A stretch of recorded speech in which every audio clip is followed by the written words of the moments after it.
Now turn to section 2.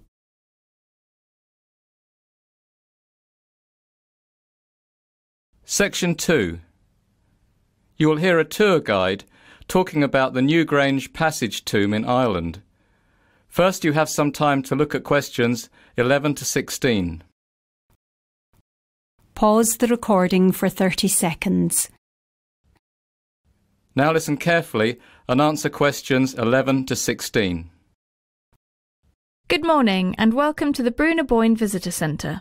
Newgrange is one of the finest examples, not only in Ireland but in Western Europe, of the type of structure known as a passage tomb. It was probably built about 3000 BC. That makes it around 500 years older than the pyramids in Giza in Egypt and 1,000 years older than Stonehenge in England. Before we start our tour, let me tell you a little bit about what you'll be seeing.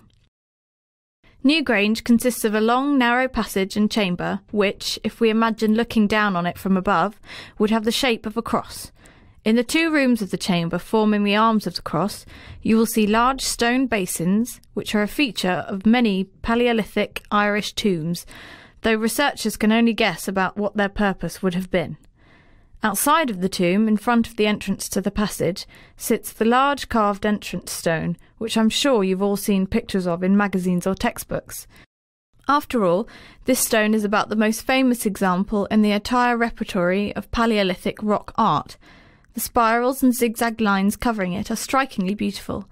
Some of the large curbstones lining the inside of the passage are also decorated, although they're not as famous. An 11-metre-high circular mound made of stone covers the tomb, making it appear even larger and more imposing than it is, especially from a distance. The final thing I want to mention before we set off is the light box, which is an opening that you will see in the roof of the passage above the entrance, which allows the light of the sun to enter and illuminate the tomb at sunrise on the day of the winter solstice. Before you hear the rest of the talk, you have some time to look at questions 17 to 20. Pause the recording for 30 seconds.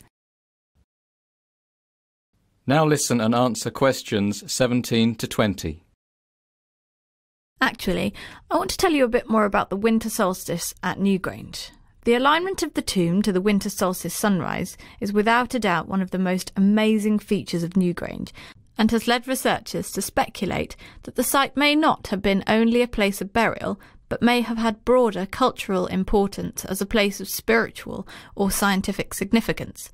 Indeed, to witness the winter solstice sunrise illuminate the tomb is breathtaking, and still has a deep resonance with people today. The general public are welcome to gather at Newgrange for the sunrise on the mornings around the solstice, but access to the chamber itself is limited on the solstice morning and is decided in advance by the lottery. It's proved to be extremely popular. Last year there were 25,349 entries for the solstice lottery's 50 places. But don't despair. In recent years, the event has been transmitted live by the Office of Public Works to hundreds of thousands of people around the world via internet and television stations. This year's draw will take place on September 30th, and the winning applicants will be notified by mid-October. To assure that everything is fair and square, children from 3 local schools will choose the winning applicants. 50 names will be drawn, and each of the lucky winners can bring a guest. But of course, 100 people won't fit in the tomb. We have room for 10 lottery winners and their guests in the chamber on each of the 5 mornings around the winter solstice. If you're interested in signing up, you can do so at the information desk on your way out. That is the end of section 2. You now have half a minute to check your answers. Pause the recording for 30 seconds.